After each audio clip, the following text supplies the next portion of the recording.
اس لیے ہم نے ان کے دلوں پر ایسے پردے ڈال دیے ہیں کہ وہ اس کو سمجھتے نہیں، اور ان کے کانوں میں بہرا پن پیدا کر دیا ہے۔ اور اگر وہ ایک ایک کر کے ساری نشانیاں دیکھ لیں تب بھی وہ ان پر ایمان نہیں لائیں گے۔ انتہا یہ ہے کہ جب تمہارے پاس جھگڑا کرنے کے لیے آتے ہیں تو یہ کافر لوگ یوں کہتے ہیں کہ یہ قرآن پچھلے لوگوں کی داستانوں کے سوا کچھ نہیں، اور یہ دوسروں کو بھی اس قرآن سے روکتے ہیں اور خود بھی اس سے دور رہتے ہیں، اور اس طرح وہ اپنی جانوں کے سوا کسی اور کو ہلاکت میں نہیں ڈال رہے، لیکن ان کو احساس نہیں ہے۔ اور بڑا ہولناک نظارہ ہوگا اگر تم وقت دیکھو اگر تم وہ وقت دیکھو جب ان کو دوزخ پر کھڑا کیا جائے گا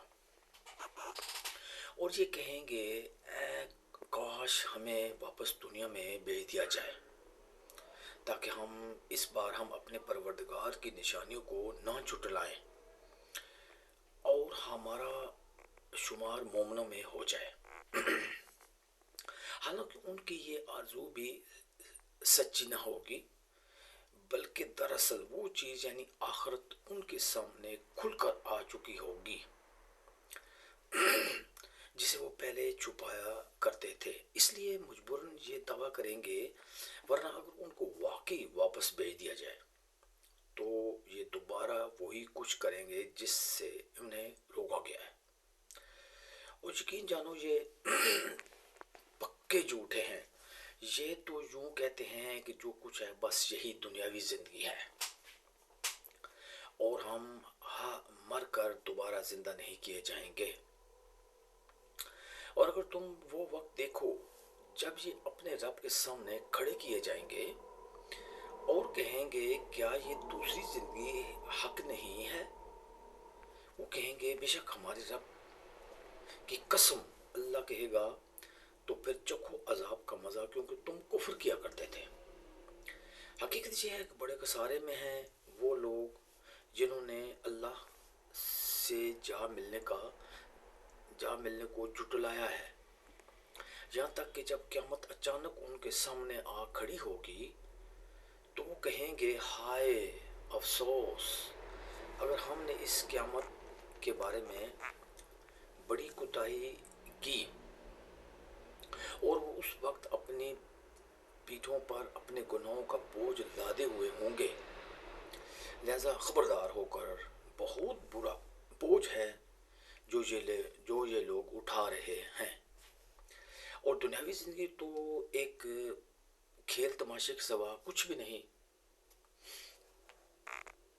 اور یقین جانو کہ جو لوگ تقوی اختیار کرتے ہیں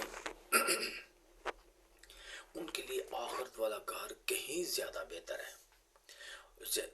تو کیا اتنی سی بات تمہاری عقل میں نہیں آتی؟ اے رسول ہمیں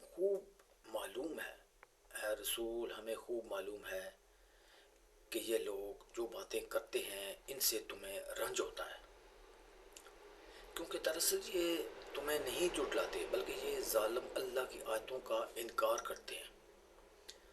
اور حقیقت یہ ہے کہ تم سے پہلے بہت سے رسولوں کو جھٹلایا گیا ہے، پھر جس طرح انہیں جھٹلایا گیا اور تکلیفیں دی گئی اور اس سب پر انہوں نے صبر کیا یہاں تک کہ ہماری مدد ان کو پہنچ گئی۔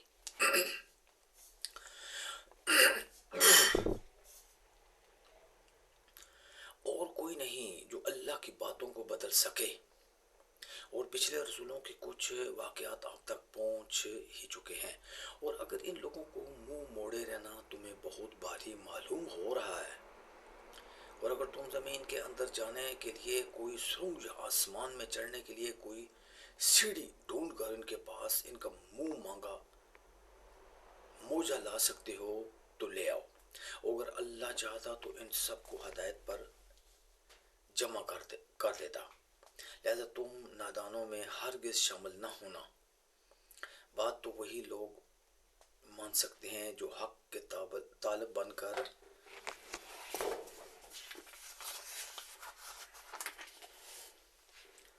سنیں۔ تفسیر: یہ بات کافروں کے اس بیان کے جواب میں کہی گئی ہے جو آیت نمبر 29 میں اوپر گزرا ہے۔ جو کچھ ہے بس یہی دنیاوی زندگی ہے۔ جواب میں فرمایا گیا، کیا آخرت کی ابدی زندگی کے مقابلے میں چند روز کی دنیاوی زندگی جیسے تم سب کچھ سمجھ رہے ہو کھیل تماشے سے زیادہ وقت نہیں رکھتی؟ اور جو لوگ اللہ تعالیٰ کے احکام کی پرواہ کیے بغیر دنیا میں زندگی گزارتے ہیں تو جس عیش و آرام کو اپنا مقصد زندگی بناتے ہیں، آخرت میں جا کر ان کو پتہ لگ جائے گا اس کی حیثیت کھیل تماشے کی سی تھی۔ ہاں، جو لوگ دنیا کو آخرت کی کھیتی بنا کر زندگی گزارتے ہیں ان کے لیے دنیاوی زندگی بڑی نعمت ہے۔ یعنی محمد صلی اللہ علیہ وسلم کو صرف اپنی ذات کے جھٹلانے سے اتنا زیادہ رنج نہ ہوتا، لیکن زیادہ رنج کی وجہ یہ ہے کہ یہ لوگ اللہ تعالیٰ کی آیتوں کو جھٹلاتے ہیں۔ آیت کے یہ معنی الفاظ قرآن کے بھی زیادہ مطابق ہیں، وہ حضرت صلی اللہ علیہ وسلم کے مزاج سے بھی زیادہ مطابقت رکھتے ہیں۔ واللہ سبحان العلم۔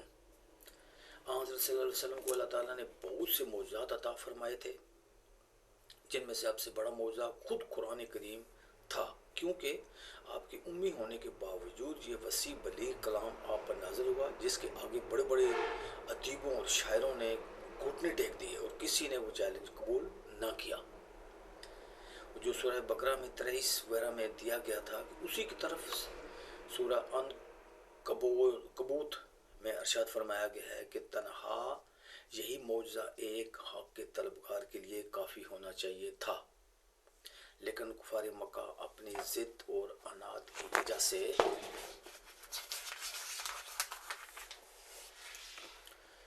ہر روز نت نئے معجزات مطالبہ کرتے رہتے